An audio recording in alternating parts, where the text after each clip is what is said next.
Once upon a time, in the rolling hills of a quiet rural village surrounded by lush vineyards and sun-kissed orchards, there lived a middle-aged woman named Sophia. She was in her 40s, with a warm smile that hid years of quiet frustration. Sophia owned a small artisanal winery, producing handcrafted wines from grapes she tended herself. Her dream was to expand her label nationally, to see her bottles on shelves in city stores, and her name whispered among wine enthusiasts. But for too long, her efforts had yielded little. Tastings that drew sparse crowds, submissions to distributors that went unanswered, and festivals where her booth was overlooked amid flashier competitors. Each setback felt like a personal defeat, and Sophia often wondered if her passion was destined to remain a hobby rather than a legacy. One crisp harvest morning, as Sophia walked through her vines, pruning leaves with calloused hands, she paused under the shade of an old oak tree. The air was filled with the sweet scent of ripening fruit, but her mind was heavy. Another distributor had just rejected her latest sample shipment, citing market saturation. "Why keep trying?" she whispered to the wind. But then echoes of a lesson from her late aunt, a resilient farmer who turned barren land into thriving fields, resurfaced. Her aunt had lived by a simple principle, the law of averages. "Child," she'd say with a knowing nod, "do enough of anything and a pattern will appear. Wins and losses aren't random forever. Over time, the numbers even out." Sophia sat on a weathered bench, letting the words wash over her like the morning dew. Most people, including herself, wanted success to come quick. They wanted every effort to pay off, every attempt to work, every seed to grow. But life didn't work that way. Sometimes the answer was yes, sometimes it was no. Sometimes the door opened, sometimes it closed. If you judged your future by one or two attempts like that single rejection, she'd miss the bigger truth. The truth was in the averages.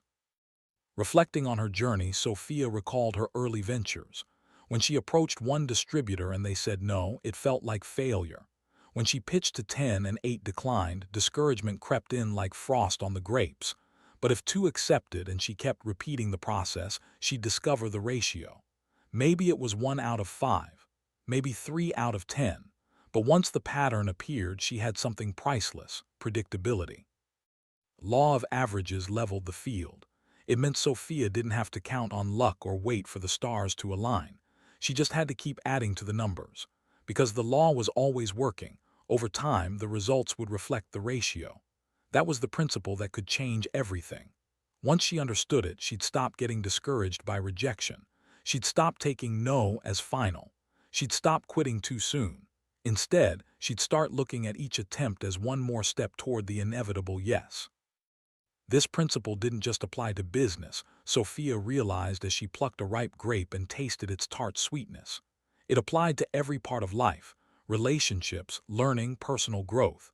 It was all governed by the same law. Read enough books and you'd find the insights that changed your thinking. Meet enough people and you'd find the friendships that lasted a lifetime. Practice enough times and you'd develop the skill. The averages always showed up if you gave them enough chances. So the law of averages told her, your job isn't to control outcomes. Your job is to increase activity. Keep planting, keep trying, keep reaching. Don't measure success by the single attempt. Measure it by the pattern that emerges when you've done it often enough.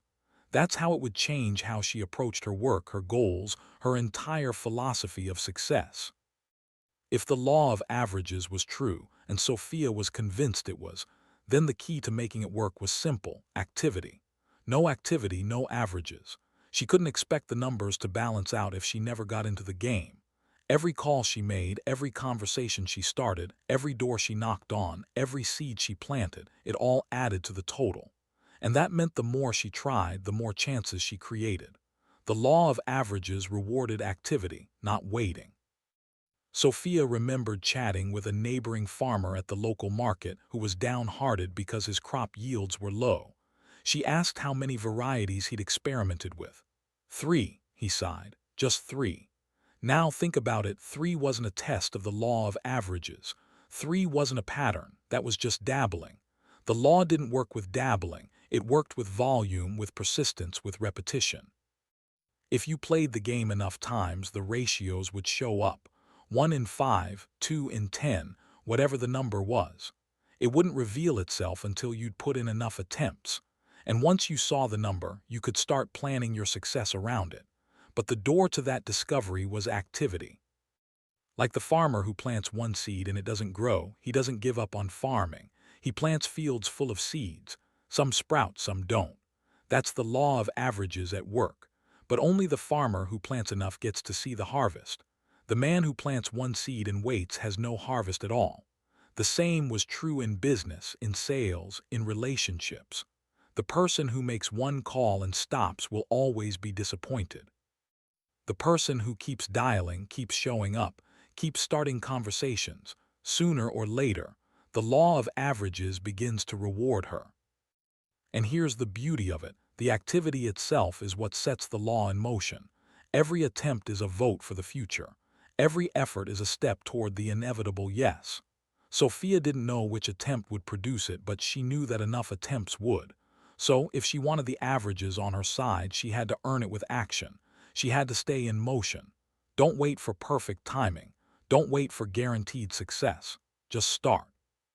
The law wouldn't reveal itself until she gave it numbers to work with. Activity was the trigger. The more she tried, the more the law of averages started working in her favor. Inspired, Sophia rolled up her sleeves and dove in. She scheduled more tastings, sent samples to dozens of distributors, and networked at every wine event she could find. At first, the no's flowed like spilled wine, staining her confidence. But she persisted. Once she'd put in enough activity, the law of averages began to reveal its pattern. Maybe it was 1 in 5 who said yes. Maybe 3 in 10 who responded.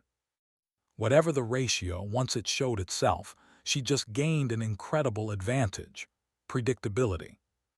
See, most people thought success was guesswork. They thought it was all about chance or luck. But the law of averages removed the mystery. Once Sophia knew the pattern, she could start to plan with confidence. If she knew that 1 out of 5 would say yes, all she had to do was approach 20 distributors and she could expect 4 agreements. That wasn't luck, that was math. This turned effort into a science. It meant she no longer rode the emotional roller coaster of one person's response. A no wasn't the end of the story, it was simply part of the ratio. She didn't stop, she just kept going until the numbers worked themselves out. She recalled her own past pains, like the time she entered a prestigious wine competition and took the loss to heart. Every no felt like a blow to her confidence. But now, seeing it anew, if her ratio was 1 in 10, then every no she heard wasn't rejection, it was progress. Each no was just moving her closer to the next yes. Once she understood that, rejection lost its sting. Instead of dreading it, she started counting it. 10 submissions meant 1 win, and she could predict it with certainty. That's the power of patterns. They let you stop guessing and start working the numbers. When you know the averages, you know the outcome is inevitable.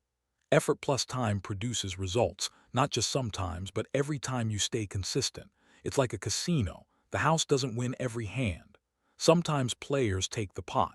But the casino understands the averages, and over time, those averages guarantee their success.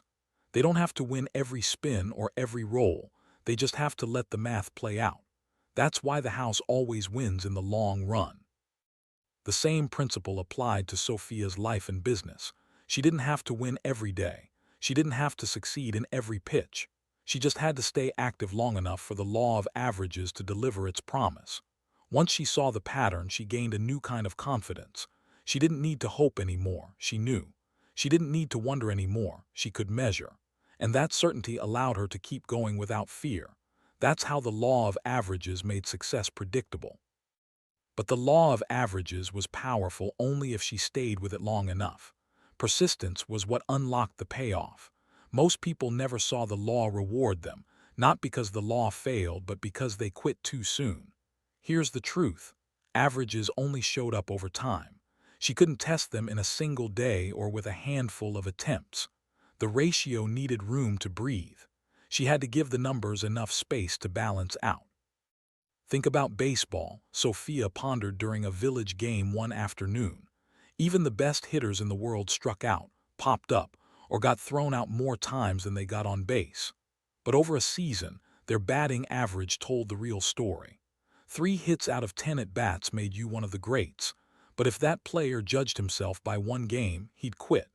If he judged himself by one strikeout, he'd never step back up to the plate. Success belonged to the player who stuck around long enough for the average to work in his favor. It was the same everywhere. The first week might feel discouraging. The second month might feel slow. But the law was still at work, quietly balancing, quietly revealing the ratio. And if Sophia persisted, she'd see it unfold. She'd watched so many fellow vintners quit just before the numbers swung back their way. They heard too many no's, faced too many setbacks, and walked away, without realizing the yes was just around the corner. That was the tragedy of impatience. The law was ready to reward them, but they gave up too early.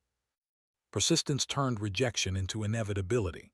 Instead of hearing no and thinking failure, persistence let her hear no and think, I'm one step closer. Instead of quitting after 10 tries, persistence said, I'll try 100 if that's what it takes. Because the averages guaranteed the result. And here's something important. Persistence wasn't just about endurance. It was about belief. Belief that the law was real. Belief that effort multiplied by time always produced results. That belief kept her moving when emotions tempted her to stop. The law of averages was like gravity. It didn't stop working just because she was tired. It didn't disappear because she had a rough week. It kept operating. The only question was whether she'd stay in the game long enough to let it pay off. That's the role of persistence. It's the bridge between effort and reward. Now let's talk about how Sophia applied the law of averages in her own life. Knowing the principle was one thing, using it was another. The first step was to track her activity. She didn't just guess, she wrote it down. How many calls did she make? How many conversations did she start? How many times did she attempt? Numbers didn't lie. Once she tracked, she began to see the patterns emerge. Maybe 1 in 5 turned into a yes. Maybe 1 in 7. Whatever the ratio, it was her personal average. And once she knew it, she could plan her success around it. The second step was to stay consistent. The law didn't work for the person who tried hard once in a while. It worked for the person who put in steady effort over time. 10 outreach efforts every day beat 50 once a month. Small, repeated actions activated the averages. Third, she had to accept rejection as part of the math. This is where so many people got it wrong. They heard no and took it personally. They thought it meant they weren't good enough or not cut out for it. But no wasn't a verdict. It was just part of the ratio. If her average was 1 in 10, then 9 no's weren't failures. They were necessary steps to get to the one yes. That perspective changed everything. And finally, stay in motion. The law of averages wasn't for the idle. It didn't reward the thinker, it rewarded the doer. It didn't respond to intentions, it responded to attempts. She couldn't sit in her vineyard waiting for the numbers to balance. She had to give the law something to work with. So here's how it unfolded for Sophia. She tracked her numbers, watched the pattern, accepted the no's, and kept going. If she did, the law of averages guaranteed that success became only a matter of time. That was the beauty of it. She didn't need to be the smartest. She didn't need to be the most talented. She just needed to play long enough with enough activity for the averages to do their job. And if she committed to that, the results would come, inevitably. Years later, as her wines graced tables across the country and her vineyard buzzed with visitors, Sophia stood amid her thriving fields at sunset. The law of averages had transformed her quiet struggles into a bountiful harvest. It wasn't sorcery. It was steadfast action, belief, and the quiet power of persistence. And now she passed it on to others, knowing that in the vines of life, the patient planter always reaped the reward.